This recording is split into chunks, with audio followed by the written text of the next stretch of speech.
کیا ایک عام سا بلڈ ٹیسٹ آپ کی اصل عمر اور زندگی کے خطرات بتا سکتا ہے؟ کیا آپ بھی سمجھتے ہیں کہ ایک خاص بلڈ ٹیسٹ صرف یہ بتاتا ہے کہ آپ کو شوگر ہے یا نہیں ہے؟ زیادہ تر لوگ یہی سوچتے ہیں کہ یہ ٹیسٹ صرف شوگر چیک کرنے کے لیے ہوتے ہیں، مگر حقیقت اس سے کہیں زیادہ حیران کن ہو سکتی ہے۔ تو آج ہم بات کریں گے ایک ایسے اہم ٹیسٹ کے بارے میں جسے HbA1c کہا جاتا ہے۔ یہ صرف شوگر کی موجودہ حالت نہیں بتاتا، بلکہ آپ کے جسم کے اندر ہونے والی تبدیلیوں کا اندازہ بھی بتاتا ہے، اور بعض ماہرین کے مطابق یہ آپ کی حیاتیاتی عمر یعنی بایولوجیکل ایج کے بارے میں بھی اشارے دے سکتا ہے۔ یہ ٹیسٹ دراصل پچھلے 3 مہینوں میں آپ کے خون میں شوگر کی اوسط مقدار کو ظاہر کرتا ہے۔ جب شوگر مسلسل زیادہ رہتی ہے تو جسم کے مختلف اعضاء کے اوپر اس کا اثر پڑنا شروع ہو جاتا ہے۔ گردوں کو زیادہ محنت کرنا پڑتی ہے، خون کی نالیوں پر دباؤ بڑھتا ہے، اور دل کو جسم کے ہر حصے تک آکسیجن پہنچانے کے لیے زیادہ تیزی سے کام کرنا پڑتا ہے، اور اسی مسلسل دباؤ کی وجہ سے بلڈ پریشر بڑھ سکتا ہے اور دل پر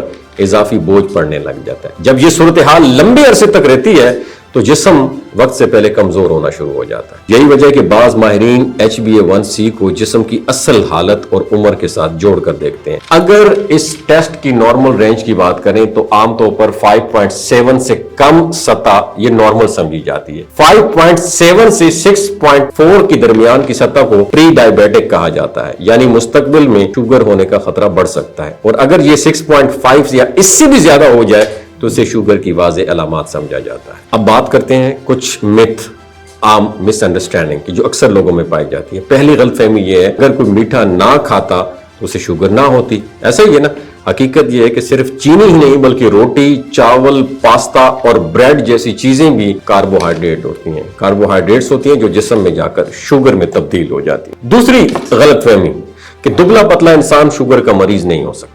جسم کے اندر موجود چربی، خاص طور پر اعضاء کے ارد گرد جمع ہونے والی چربی، یہ زیادہ خطرناک ہوتی ہے، چاہے جسم باہر سے پتلا کو نظر نہ آئے۔ تیسری غلط فہمی یہ ہے اگر HbA1c کی سطح 6.5 سے کم ہو تو انسان مکمل طور پر صحت مند ہے۔ تو یاد رکھیں، نارمل ہونا اور واقعی صحت مند ہونا both are different things۔ اب سوال یہ اس ٹیسٹ کو بہتر کیسے بنایا جا سکتا ہے؟ تو سب سے پہلے اپنی خوراک میں شوگر اور سفید آٹے سے بنی چیزوں کو کم کر دیں۔ فائبر اور پروٹین والی غذائیں جیسے سبزیاں، دالیں اور متوازن خوراک کو زیادہ شامل کریں۔ روزانہ کم از کم 15 سے 20 منٹ چہل قدمی کرنا نہایت ضروری ہے، اور خاص طور پر کھانے کے بعد ہلکی واک کرنے سے شوگر لیول بہت بہتر رہتا ہے، اور کھانے کے فوراً بعد لیٹنے سے اوائڈ کریں اور جسم کو اپنے حرکت میں رکھنا ہے، اور اس کے ساتھ ساتھ ذہنی دباؤ کو کم کرنا اور روزانہ 7 سے 8 گھنٹے کی پرسکون نیند لینا یہ بھی بہت زیادہ ضروری ہے، کیونکہ نیند اور سٹریس دونوں شوگر لیول پر زیادہ اثر ڈالتے ہیں۔ تو یہ ٹیسٹ صرف 3 مہینے کی شوگر کا حال بتاتا ہے، مگر اسے نظر انداز کیا جائے تو یہی 3 مہینے آپ کی زندگی کے کئی